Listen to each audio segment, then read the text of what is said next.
নমস্কার বন্ধুরা, পরম কৃষির পেজে আমি আপনাদেরকে একটি নতুন ভিডিওতে সবাইকে স্বাগত জানাচ্ছি।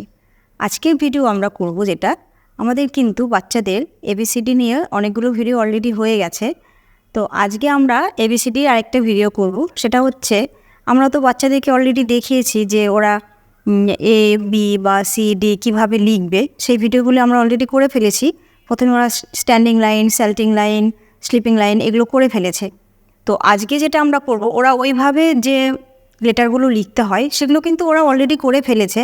আজকে আমরা শেখাবো ওরা পরপর কীভাবে এবিসিডিগুলো লিখবে। তো সেটার জন্য কিন্তু আমাদের এখন কয়েকদিন ওদেরকে এভাবে প্র্যাকটিস করাতে হবে, তা না হলে কিন্তু ওরা পরপর এবিসিডিগুলো লিখতে পারবে না। ওরা কিন্তু অলরেডি শিখে গেছে, হয়তো টি লিখতে জানে বা এল লিখতে জানে, কিন্তু আগে যে এল বা আগে যে টি সেটা কিন্তু ওরা জানে না। সেটার জন্য আমরা এখন ওদেরকে পরপর এইভাবে কিছুদিন লিখে প্র্যাকটিস করব। তো আমরা কিন্তু বাড়িতে এই ধরনের দাগটা খাতাগুলো যে আছে সেগুলোতেই ওদেরকে লেখাবো। তো আমি এখানে আগে দাগগুলো টেনে নিচ্ছি।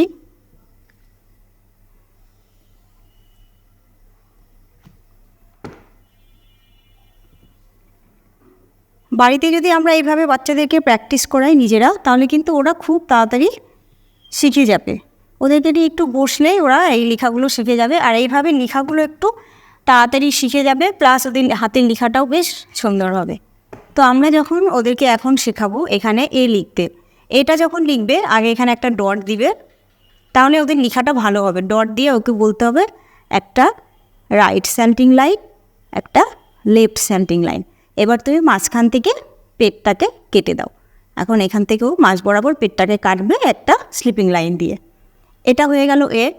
এবার আমরা ওদেরকে বলবো বি লিখতে। এবার একটা স্ট্যান্ডিং লাইন, আমি যেভাবে আমার ছেলেকে শিখিয়েছি ওকে বলেছি এখানে তুমি একটা উপরে একটা চশমা করো, নিচে এইভাবে আর একটা চশমা করো, তাহলে দুটো চশমা হয়ে গেল, এটা বি হয়ে গেল। এবার এখানে সি লিখবে, তার আগে তুমি এখানে গোল করো, এইভাবেও গোল করবে, করে এভাবে স্কার্প করবে, এটা হয়ে গেল সি। এবার ডি লেখার সময় ও করবে একটা স্ট্যান্ডিং লাইন, তারপর একটা স্কার্ট, হয়ে গেল ডি। এবার ই লেখার সময় একটা স্ট্যান্ডিং লাইন, তিনটে স্লিপিং লাইন। আমরা এভাবে বলে বলেই ওদেরকে করাবো, তাহলে কিন্তু ওরা তাড়াতাড়ি শিখে যাবে। শুধু লিখতে বললাম এইভাবে লিখো এইভাবে লিখো সেটা না, লাইনগুলোর নাম যা যা সেটা আমরা বলবো আর ওদেরকে লিখাবো।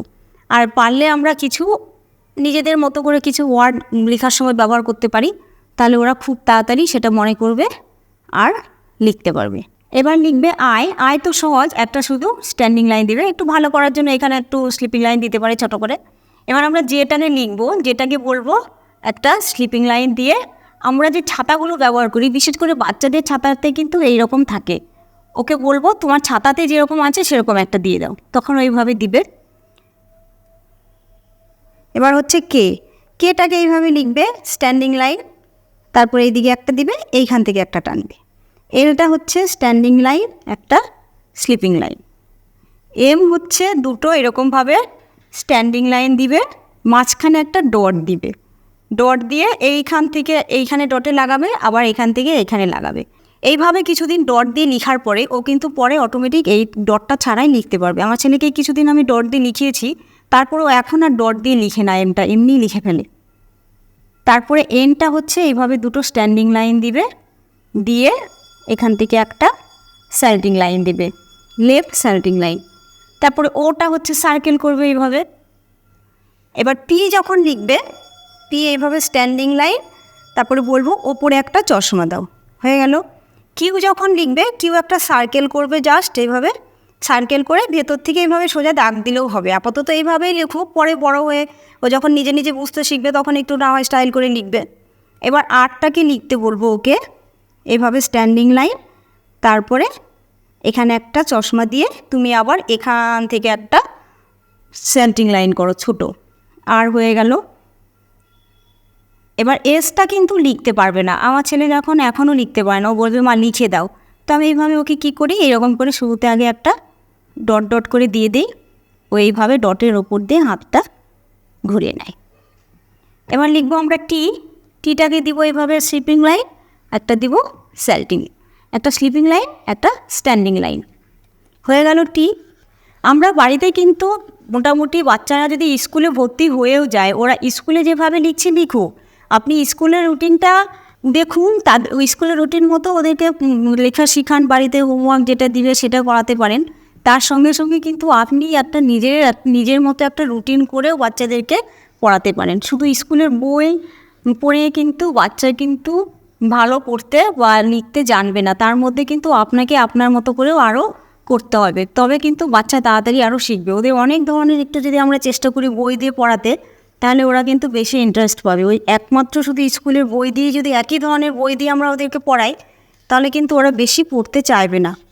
হ্যাঁ, সব সময় তো সম্ভব হয় না, তবে আমরা তো চেষ্টা করি যে বাচ্চা একটু ভালো পড়বে, তো বাচ্চার জন্য না হয় দুটো জামা কম কিনে না হয় দুটো বই কিনলাম, এভাবে কিন্তু আমরা ওদেরকে করাতে পারি।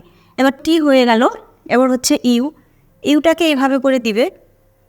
ভিটা যখন লিখবে তখন বলতে হবে উল্টো করে এই লিখো, এখানে একটা ডট দিবে, দিয়ে এদিক থেকে একটা স্যাল্টিং লাইন, এদিক থেকে একটা স্যাল্টিং লাইন। জাস্ট ভি এর হচ্ছে পেটটা কাটবে না, ঠিক আছে। ভি ডাব্লুটা কিন্তু ও একবারেই লিখতে পারবে, এইভাবে করে ওকে বলবেন, সুদে ভালো হবে না, কিন্তু ও একটানেই লিখতে পারবে। জিগজ্যাগটা যেহেতু ওর করা হয়ে গেছে, এবার এক্সটা যখন লিখবে এই দিক থেকে একটা স্যাল্টিং লাইন, এদিক থেকে একটা স্যাল্টিং লাইন হয়ে গেল। ওয়াই লেখার সময় কী করবে, এখানে একটা ডট দিয়ে এদিক থেকে একটা ছোট স্যাল্টিং লাইন, এদিক থেকে একটা স্যাল্টিং লাইন, তারপরে এখান থেকে একটা স্ট্যান্ডিং লাইন।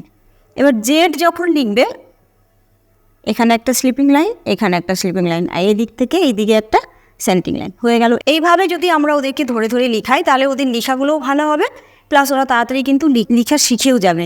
তো আমরা এইভাবে কিন্তু আমাদের বাচ্চাদেরকে বাড়িতে লেখা শেখাতে পারি। তো আজকের ভিডিওটি আমি এখানেই শেষ করছি, দেখা হবে পরের ভিডিওটিতে। ধন্যবাদ।